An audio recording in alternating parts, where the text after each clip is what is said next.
सरकार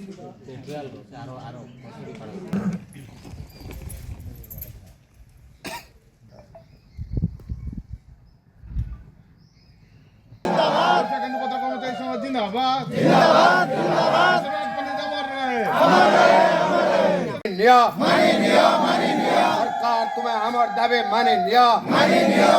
कर्मचारी संघ जिंदाबाद जिंदाबाद जिंदाबाद। ओडिशा केंद्र पत्र कर्मचारी संघ जिंदाबाद जिंदाबाद।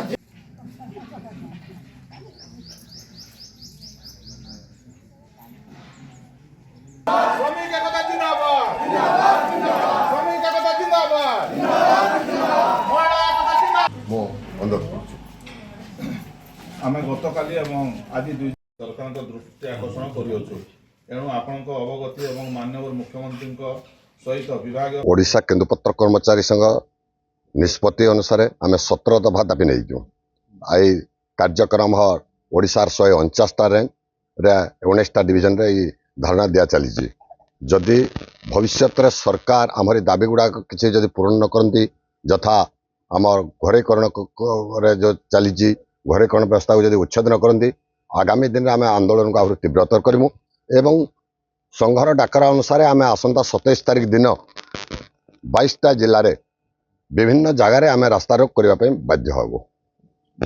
देखो आज्ञा आमर ओडिशा केंद्रपत्र कर्मचारी संघ राज्य नेतृत्व निष्पत्ति क्रमे आम ओडिशार 19टा डिविजन रे समस्त रेंज रे गतकाली एवं आज प्रतीक धारणा दि जाइए से क्रम आम आज रेढ़ाखोल 9टा रेंज रे गतकाली भी देइथलु आ आज भी आम धारणा देइछु जे आमर सिग्नाल कर्मचारी एवं तोलाली मानकर विभिन्न समस्या अच्छी आम गोटे दाबीपत्र आपण मानकु दबु से आमर गत निर्वाचन इस्ताहार रे भारतीय जनता पार्टी सरकार तांकर गोटे निर्वाचन इस्ताहार रे से कही जे आम सरकार को आसले आम केरी प्रति दर वृद्धि करबु बोली तो आम टंके 60 पैसा आमर वर्तमान रेट अच्छी आम 2 टंका को करवा लगी आम दाबी रखीचु सरकार पाखे।